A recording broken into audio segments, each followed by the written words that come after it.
Filosofía de la mente, por William Bechtel. 20. 4.4.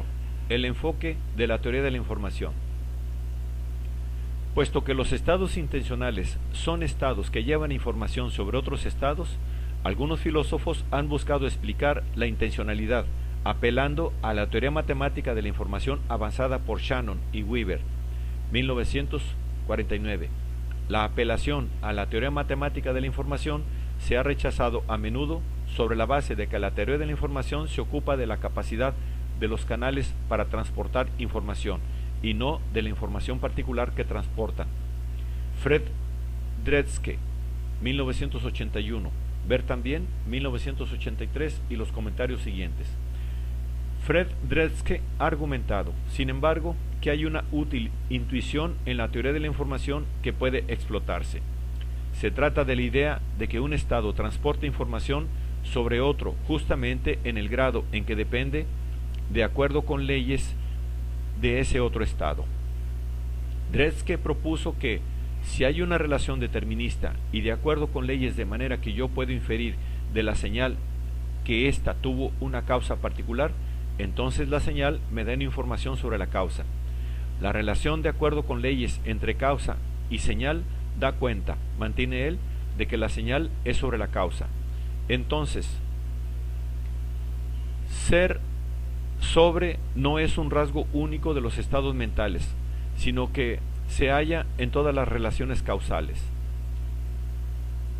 Cualquier sistema físico cuyos estados internos son dependientes, de acuerdo con leyes, en algún modo estadísticamente significativo, del valor de una magnitud externa, de la manera en que un instrumento de medida apropiadamente conectado es sensible al valor de la cantidad para cuya medición está diseñado, cumple los requisitos de un sistema intencional. Dretske, 1980, página 286.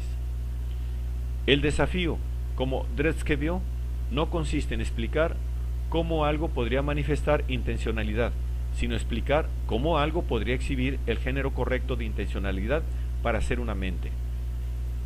Lo que es característico de nuestros estados mentales no es que tengan contenido, sino los contenidos específicos que tienen. Un instrumento de medida típico conlleva generalmente mucha más información que nosotros, los usuarios, adquirimos de él. Conlleva información sobre cada paso de la etiología causal de la lectura del instrumento. Nuestros estados cognitivos distinguen entre diferentes contenidos que se registran de manera indiscriminada mediante los instrumentos de medida típicos. Los contenidos de los estados mentales son las propiedades medidas, no todos los estados intermedios causalmente necesarios. Para captar esta diferencia, Dretske, 1983, distinguió entre lo que él llama información digital y analógica en la percepción. Al pasar de la representación sensorial a la cognitiva, de ver una manzana a darse cuenta de que se trata de una manzana, hay un despojar sistemático de componentes de la información que se relacionan con el tamaño, el color, la orientación y el entorno, que hace que la experiencia de la manzana sea lo fenoménicamente rica que sabemos que es, para que se destaque un componente de esta información, la información de que es una manzana. La digitalización de, por ejemplo, la información de que ese es una manzana es un proceso mediante el cual un trozo de información se separa de una matriz de información más rica en la representación sensible, mientras que se mantiene en lo que yo llamo forma análoga y se destaca excluyendo a todo lo demás. Dretske le dio la vuelta al modo normal en que pensamos sobre la intencionalidad.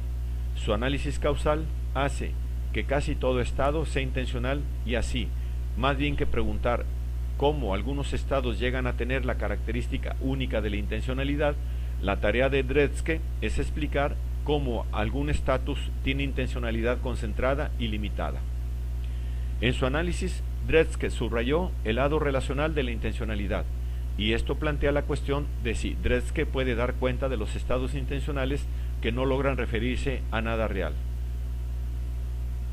El problema puede reconocerse contemplando la explicación de Dretske de la manera que él pretende, como parte de un proyecto epistemológico diseñado para explicar lo que es conocimiento y cómo es posible. Además, en epistemología, Dretske le dio la vuelta a la estrategia normal, que es comenzar con la creencia y preguntar bajo qué condiciones una creencia cuenta como conocimiento. En la explicación de Dretske, todos los estados informacionales conllevan automáticamente conocimiento. El desafío es mostrar cómo podríamos llegar a tener creencias falsas. Esto incluye mostrar cómo podría ir mal el proceso de extracción y de esta manera representar equivocadamente cosas del mundo. Muchos comentadores de la explicación de Dretske afirman que su tratamiento de las creencias falsas y de los fallos de referencia se debe a distorsiones de conocimiento que, por otra parte, es verídico, resultando descaminada la información referencial. Una implicación del enfoque de Dretske parecería ser que para poseer conocimiento necesitaríamos simplemente eliminar los errores inducidos por nuestro sistema cognitivo. Entonces podríamos recobrar el Edén en el que poseyéramos información incorrupta. Ver Churchland y Churchland, 1983. Esto parece denigrar la mente contemplándola como un agente de distorsión, tanto por la que representa al conocimiento, como por lo que respecta a la intencionalidad. Tal punto de vista casa mal con una perspectiva evolucionista que interpretaría a las mentes de los organismos más elevados como algo que mejoraría la capacidad del organismo para ganar información, no como algo que impusiese distorsión. Aunque muchos filósofos, por ejemplo Fodor, 1984, mantienen que Dretske ha enfocado la intencionalidad de la manera incorrecta, su enfoque tiene ciertamente un atractivo. Hace que el aspecto de la intencionalidad consistente en ser sobre sea totalmente natural en la medida en que emerge como un aspecto de las relaciones causales ordinarias. Este enfoque sería particularmente atractivo si no pareciese reducir los estados mentales a productos potencialmente distorsionados de estados de input fiables. John Hale, 1983, desarrolló una explicación que es similar en algunos aspectos a la de Dretske, pero que introduce componentes cognitivos de una manera más constitutiva. Él está de acuerdo con Dretske y con el psicólogo J.J. Gibson, 1979, al tratar la información como algo que está presente en nuestro entorno y está dispuesto para ser seleccionado por agentes cognitivos. Al igual que Dretske y Gibson, Hale trató la selección de información como algo que genera causalmente los estados mentales del que conoce.